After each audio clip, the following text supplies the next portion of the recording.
Hi guys ඔන්න ඉතින් අපි ලංකාව වලට ආවනේ ඔයාලා කලින් වීඩියෝ එක බලලා නම් දන්නවා අපි කොහොමද ලංකාවේ ඉඳන් ලංකාව වලට ආවේ කියලා.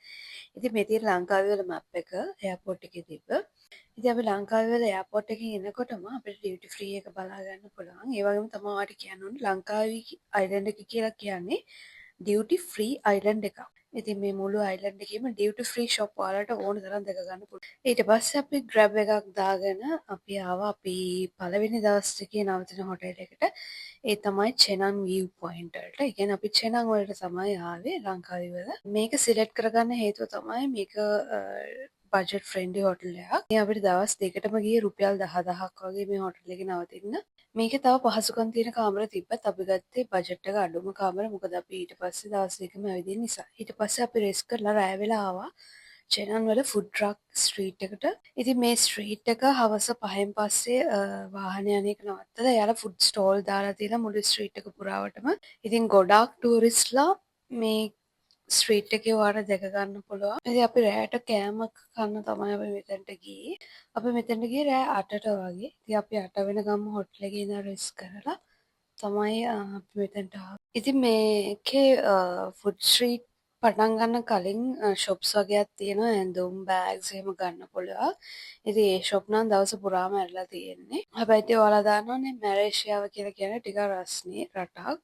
දවල්ට ඇවිදින්න අමාරුයි. හැබැයි අපි ඩිසැම්බර් ගියපු නිසා ඒක එච්චරම ලොකු ප්‍රශ්නයක් වුණේ නැහැ අපිට. ඉතින් මේ වගේ එක එක වගේ ෆුඩ් ස්වීට් ජාති තියෙනවා try කරලා බලන්න පුළුවන්. ඉතින් අපි මෙතනදී ඩ්‍රින්ක්ස් ගත්තා. ඒ වගේම තමයි පොඩි පොඩි ඔය බාබිකියු දාපු කෑම වර්ග වගේ ඒවා ගත්තා. ඉතින් මෙතනින් අපි ස්ප්‍රින්ග් රෝල්ස් වගේ જાතියක් ගත්තා. ඒවා හැබැයි හැම එකම වගේ අර යාළගේ සෝස් එකත් එක්ක පැණි රහ ගතියක් තමයි දැනුනේ මට නම්. ඉතින් මේත් අර මං කිව්වා වගේ ඩියුටි ෆ්‍රී ස්ටෝර් එකක්.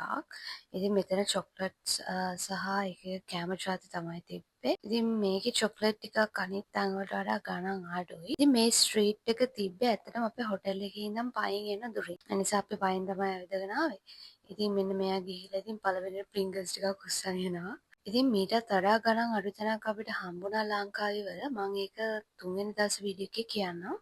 අපි ඉතින් මේ ෂොප් එකෙන් අපිට පොඩ්ඩක් මේ දවස් දෙක තුනට කන්න බොන්න ඕන වෙන චොක්ලට් වගේ જાති ටිකක් ගත්තා. ඉතින් ඊට පස්සේ අපි හොටෙල් එකට එන්න පිටත් වුණා. ලංකාවේ වල අපි මොනවද කරේ කොහෙද ඇවිද්ද කියලා ඊළඟ වීඩියෝස් වලින් ගේනකම් ගිහින් එන්නම්. බයි.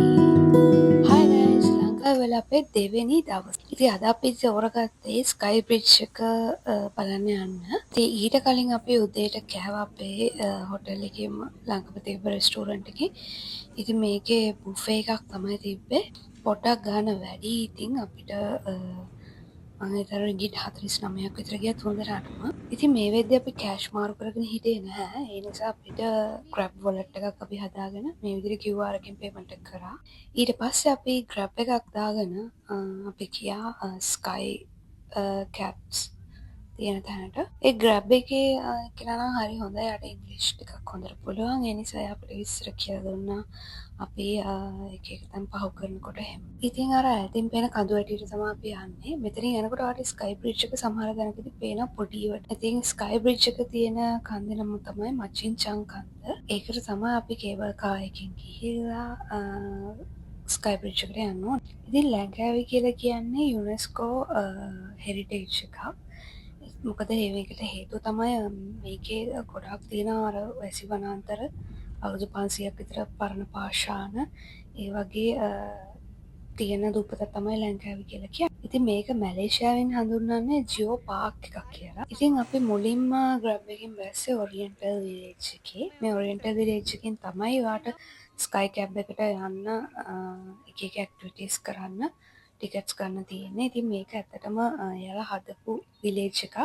shopping කරන්න සුවීනියර්ස් ගන්න එහෙම ෆුඩ්ස් අයිටම්ස් හැමදේම මෙතන තියෙනවා රෙස්ටෝරන්ට් ඒ වගේ ඒවා.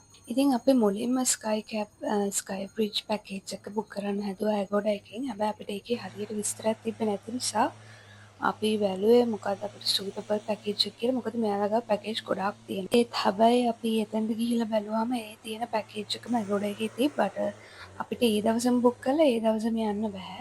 අඩුම දවසකට කලින්වත් බුක් කරන්න ඕනේ. ඔයා ඔන්ලයින් ප්ලැට්ෆෝම් එකකින් බුක් කරනවා නම් මතක තියාගන්න ඔයා යන්න දවසකට කලින් බුක් කරන්න ඕනේ. දැක්කම ඉතින් අපි 7-Eleven එකෙන් මොන හරි බීලා අපි ඊට පස්සේ ටිකට් ගන්න තැනට ගියා. ඉතින් අපි ගත්ත $89 පැකේජ් එක ස්කයි බ්‍රිජ් එකයි ස්කයි කැබ් එකයි තමයි මේකට ඇඩ් වෙන්නේ. ඉතින් අපි මෙතන ගියාට පස්සේ මෙන්න මේ විදිහට අපිට ටැක්ස් දෙනවා යනවා. ඒ වගේ මේකේ වෙලාවක් තියෙනවා අපිට තිබ්බේ 11:00. අපිට පැයක් වගේ තිබ්බ නිසා යාළුවා අපිට කිව්වා 3D ආර්ට් එක පැත්තට යන්න කියලා. 3D ආර්ට් එක බලලා එනකොට වෙලාව හරි කියලා. ඉතින් මේ 3D ආර්ට් එකත් ගත්තොත් මේක තමයි මැලේසියාවේ ලොකුම 3D ආර්ට් මියුසියම් එක. මේක ඇතුළට යන්න කලින් ඔයාගේ ෂූස් ගලලා යන්න ඕනේ. එයාලා එතකොට අපිට ෂූස් වලට ටැග් එකක් දෙනවා. ඊට පස්සේ අපි අර QR එක ස්කෑන් කරාම තමයි ගේට් ඕපන් වෙන්නේ. ඉතින් මේ 3D ආර්ට් එක ඇත්තටම ෆොටෝස් ගන්න එහෙම හොඳ ලොකේෂන් එකක්. හුඟක් ෆන්. ඉතින් ඔයාලත් ගිහලා try කරලා බලන්න. ඒකේ එක එක තීම් වලට හදපු එක එක කොටස් තියෙනවා. නියොන් පේන්ට් වලින් හැඩ කරපු කොටසක්. ඒ වගේම තමයි මම කියන්න ඕන අපේ ටිකට් එකට මේ 3D ආර්ට් එකයි ස්කයි ට්‍රේල් එකයි ස්කයි ඩෝම් කියලා එකක් තියෙනවා. ඒ ඔක්කොම ෆ්‍රී හම්බ වෙනවා. ඉතින් වෙලාව 11:00 වගේ නිසා අපි ගියා එතනට. එතකොට සෙනග. ඉතින් 11:00 කාලට ගත්ත ටිකට් ඒවල තිබ්බේ නැහැ. අපි ඉතින් පැය භාගයක් විතර ඉඳලා ඔන්න අපිට ගොන්ඩෝලා එකට නගින ස්ටේෂන් එකට යන්න හම්බුණා. මේක තමයි බේස් ස්ටේෂන් එක. ඉතින් මේ විදිහට තමයි ගොන්ඩෝලා එකට නගින්න ඕනේ. ඉතින් අපි ගත්තේ ස්ටෑන්ඩඩ් ගොන්ඩෝලා එකක්. ඉතින් මේකේ වර්ග තියෙනවා 360 ගොන්ඩෝලා තියෙනවා. ඒ වගේම තමයි ග්ලාස් බොටම් ගොන්ඩෝලා එකක් තියෙනවා. VIP ගොන්ඩෝලා එකක් තියෙනවා. ඉතින් ඒවට එක එක විදිහට ගණන් තියෙනවා යාළුවගේ. ඔයාලට මෙයාලගේ වෙබ්සයිට් එකට ගියොත් ගණන් බලා ගන්න පුළුවන්. ඒ වගේම තමයි මෙයාලගේ තියෙන එක්ස්ප්‍රස් ලයින් කියලා. ඉතින් ඒකේ සල්ලි ගෙවලා එන අයට පෝලිං වල ඉන්න ඕනේ නැහැ. කෙලින්ම ගොන්ඩෝලා එකට යන්න පුළුවන්. ඒක මුළු ජර්නි එක පුරාම යාළුවට තියෙනවා. ඔන්න ඉතින් අපි දැන් ගොන්ඩෝලා එකේ යන්න තමයි හදන්නේ. මේක අපේ ෆස්ට් ටයිම් අපි තුන්දෙනාම කේබල් කාර් එකක යන. ඉතින් මේ අත්දැකීම නම් සුපිරි. මේ පහලින් පේන්නේ එයාලගේ තියෙන පාක් එකක්. එක එක පැකේජස් වලට එක එක අයිටම්ස් තියෙනවා එයාලගේ වට එක්ස්පීරියන්ස් කරන්න පුළුවන්. ඉතින් මේ කේබල් කාර් ගමන ලෝකේ සිරස්ම කේබල් කාර් ගමන වෙන ලෝක වාර්තාවටත් හිමිකම් කියනවා. ඉතින් මේකේ බෑවුම අංශක 42ක් වෙනවා. කිලෝමීටර් 2.2 උඩින් තමයි මේ ගමන් මාර්ගය වැටලා තියෙන්නේ ඔරියන්ටල් විලේජ් එකකින් නම් ගත්තාම. ඉතින් මේකේ ස්ටේෂන්ස් දෙකක් තියෙනවා. ඉතින් ඔන්න දැන් අපි ආවා මිඩල් ස්ටේෂන් එකට. මෙතනින් ඔයාලව කොහොමද යාලා බස්සනවා. ඉතින් අපිට පොඩ්ඩක් බඩගිනි නිසා අපි කෝන් එකක් ගත්තා. මෙතන සුවඳට ඒ කෝන් එක ගන්න හිතෙනවා. ඉතින් ඊට පස්සේ අපි ගියා view point එකට. මිඩල් ස්ටේෂන් එකේ තියෙන හරිම ලස්සන view point එක. මෙතනට ගියාම ඔයාලා ලංකාවේ දූපතේ ගොඩාක් දැන් බලා ගන්න පුළුවන්. ඒ වගේම තමයි මෙතන තමයි ග්ලාස් බ්‍රිජ් ස්කයි වෝක් එකක් තියෙන්නේ. part 2 වීඩියෝ එකෙන් මම පෙන්නනවා අපි කොහොමද ඒක එක්ස්පීරියන්ස් කරේ කියලා. බයි. ලංකාවේ D2 part 3 වීඩියෝ එකට තමයි ඔයාලා ඉතින් අපි ස්කයි බ්‍රිජ් එක බලලා අපි කෙලින්ම ගියා ආපහු පල්ලෙහාට. ඉතින් මේ පල්ලෙහාට යන ගමන නම් ඔයාලට මාරු විදිහට ත්‍රාසජනක අත්දැකීමක් වගේ. ඒ වගේම තමයි ඒක ඔයාගේ ඇඟට දැනෙනවා. ඉතින් ඒ වගේම තමයි ලස්සන වීව් එකක් තියෙනවා. ඉතින් කොහොමත් මේක කේබල් කාර් එකේ උඩට පල්ලෙහාට යනවා කියන්නේ මාරම ලස්සන view එකක් ඔයාලට බලා ගන්න පුළුවන්. ඉතින් ඊට පස්සේ අපි ආවා අපහු පල්ලෙහා ඔරියන්ටල් විලේජ් එකට. ඉතින් අපේ ටිකට් එකට ස්කයි ඩෝම් එකත් ෆ්‍රී තිබ්බා. හැබැයි අපි ඒකට ගියේ නැහැ මොකද මේ වෙලෙදි අපිට හොඳටම මහන්සි. අපි ඉතින් පහල තියෙන සුවීනියර් ෂොප් වලින් අපි සුවීනියර්ස් කීපයක් ගත්තා. ඊට පස්සේ අපි ග්‍රැබ් එකක් දාගෙන ආපහු අපේ හොටෙල් එකට ආවා. ඉතින් ඔරියන්ටල් විලේජ් එකේ මෙන්න මෙයාත් හිටියා. එයා ලංකාවේ වලට ආවේනික වඳුරෙක්. ඊට පස්සේ අපි රෑ වෙලා චෙනන් මෝල් එක පැත්තේ ගියා. ඉතින් මේ මෝල් එකේදී මට හම්බුණා කොස්මැටික් ෂොප් එකක්. මේක මැලේසියා පුරාම තියෙනවා ගාඩියන් කියලා. ඉතින් මේකේ සෑහෙන අඩුයි ඔෆර්ස් තියෙනවා. ඔයාලට මේකෙන් බයි කරන්න පුළුවන්. මේකේ පළවෙනි අයිටම් එක අරන් ඒකෙම දෙවෙනි එක ගත්තොත් 160ක් ඒ වගේම තමයි නැත්තම් ශත 10ක් වගේ තමයි වෙන්නේ. ඊට පස්සේ අපි මේ බැංක් එකෙන් සල්ලි මාරු කරගත්තා. ඒකේ තමයි හොඳම රේට් එක තිබ්බේ. ඊට පස්සේ අපි රෑට කන්න ගියා පීසා හට් එකට. ඉතින් මේ ඔක්කොම තියෙන අර අපි කලින් කිව්ව වෝගින් ස්ට්‍රීට් එකේම තමයි චෙනන් වෝගින් ස්ට්‍රීට් එක. ඉතින් පීසා හට් එකේ ගණන් ගත්තොත් නම් ලංකාවේ ගණන්ව තමයි. හැබැයි මැක්ඩොනල්ඩ් එකේ නම් මාරම ලාභයි. අපි ඊට පස්සේ පීසා හට් එකෙන් කාලා අපි ගියා චෙනන් බීච් එක පැත්තට. ඉතින් මේ චෙනන් බීච් එක ගොඩාක් ජනප්‍රියයි.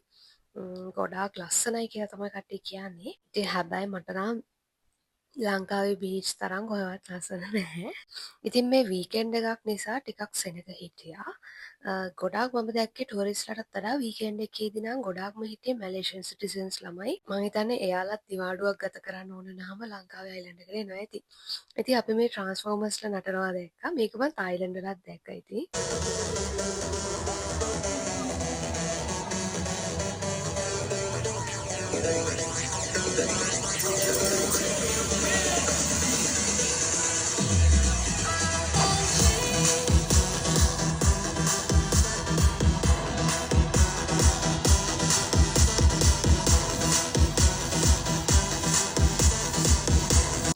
ඊට පස්සේ අපි ගියා චෙනම් බීච් එකේ ගිනිකෙලි සංදර්ශන බලන්න. හැබැයි ඉතින් මට තේරිච්ච දෙයක් තමයි මේක හරියට ගොඩාක් අය මම දැකලා තියෙනවා යන්නම ඕන තැනක් වගේ දාලා තියෙනවා. ලංකාවේ වල යනවා නම් අනිවාර්යයෙන් මේ චෙනන් වල ෆයර් ෂෝ එක බලන්න යන්න කියලා තියෙනවා. හැබැයි බොරු කියන්න ඕනේ නෑනේ. ලංකාවේ අපිට මීට වඩා හොඳ ෆයර් ෂෝ එකක් බලන්න පුළුවන්. ඇත්තටම කැන්ඩි ඇසල පෙරහැරි. ඉතින් මීට වඩා ඇත්තටම අපේ අය ඒ අතින් ඒ කලාව අතින් දක්ෂයි. ඉතින් මේක ඇත්තටම ලස්සනයි. හැබැයි අපේ ලංකාවේ ඒ ඇසල පෙරහැරේ ගිනි බෝල කරුවන් වගේ ඒ කලාවට ගහන්න තරම් ලොකු දෙයක් මම මේකේ දැක්කේ නැහැ ඇත්තටම. ඉතින් ඔන්න ඔය විදිහට තමයි ලංකාවේ වල අපේ දෙවෙනි දවස් ඉවරුනේ. ඉතින් අපි තුන්වෙනි දවසේ අපි වෙන හොටෙල් එකකට ගියා. ඒ වගේම තමයි ඊට පස්සේ අපි පල්ලෙහා කූහා පැත්තේ ඇවිදින්න ගියා. ඉතින් මම ඒ ටික විස්තර අරන් එන්නම් ඊළඟ වීඩියෝ එකෙන්. එතකන් ගිහින් එන්නම් බයි.